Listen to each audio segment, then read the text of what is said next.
All registered companies in Zambia are by law required to file annual returns with the Patents and Companies Registration Agency, PACRA, within 3 months of their financial year end. The Companies Act and Registration of Business Names Act provides that entities not compliant with the annual returns for 2 consecutive years risk being deregistered. PACRA has now started talking tough as over 300,000 entities out of the over 500,000 registered on its database risk being deregistered for non-compliancy.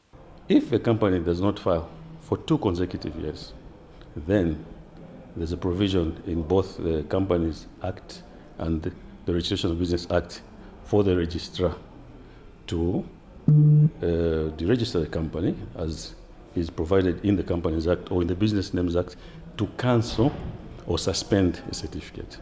Mr. Zimba says the agency has since given the affected entities 30 days to comply, failure to which they will have no business to operate. We issued a notice and we expect that the public or owners of these entities will maybe heed the call.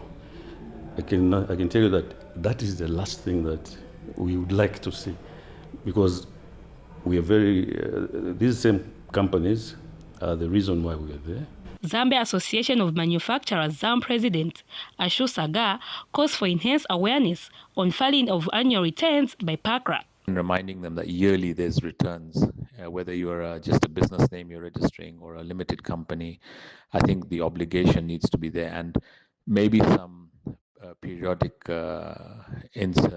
inserts or adverts in the newspapers that remind people of their obligations. The annual returns that the over 300,000 affected entities have not been compliant with are 111 kwacha 20 ngwe for business names and 266 kwacha 67 ngwe for limited companies, which are paid once a year regardless of the profits generated during the financial year. Cecilia Ziambo, ZNBC News, Lusaka.